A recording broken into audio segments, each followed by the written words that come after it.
প্রত্যাশিতভাবে সারা রাজ্যের সঙ্গে শান্তিরবাজার মহকুমায় বিপুল জয় পেল শাসক দল বিজেপি। শান্তিরবাজার বগাফা ব্লকে পঞ্চায়েত নির্বাচনে রাজ্য সরকারের দুই শরিক দলের মধ্যে বন্ধুত্বপূর্ণ প্রতিদ্বন্দ্বিতা হল। আর সেই প্রতিদ্বন্দ্বিতায় মথাকে হারিয়ে শান্তিরবাজার বগাফা ব্লকে গেরুয়া ঝড়। সোমবার সকাল থেকে শান্তিপূর্ণভাবে বগাফা ব্লকে ত্রিস্তর পঞ্চায়েত নির্বাচনের ভোট গণনা শুরু হয়। গণনা শেষে ফলাফলে দেখা যায় সব কয়টি ত্রিস্তর পঞ্চায়েতের আসনে বিজেপি জয় পেয়েছে। আর সেই জয়ের উল্লাসে বিজয়ী প্রার্থীরা সহ দলীয় নেতা কর্মীরা গেরুয়া আবিরে রঞ্জিত হয়ে আনন্দে মেতে ওঠেন।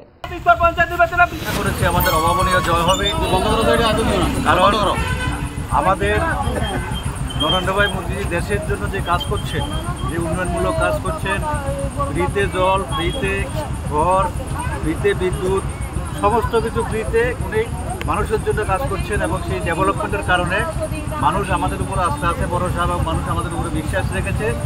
যারাই এখন আমাদের সঙ্গে প্রতিদ্বন্দ্বিতা করেছে তাদের সঙ্গে আমাদের বন্ধুত্বপূর্ণ সম্পূর্ণ শান্তিপূর্ণভাবে নির্বাচন হয়েছে। এই শান্তিরবাজার বগাফা ব্লকে কেউ আঙুল তুলতে পারবে না যে এখানে কোনো ধরনের অপ্রীতিকর কোনো ঘটনা ঘটেছে বা কোনো ভোটারকে ভোটদানে বাধা দেওয়া হয়েছে এমন কোনো নজির এই শান্তিরবাজারে নেই। ইভেন কি আজকের কাউন্টিংও তারা ছিল আমাদের সঙ্গে খুব সৌহার্দ্যপূর্ণভাবে আমাদের আজকের কাউন্টিং এখানে শেষ হয়েছে।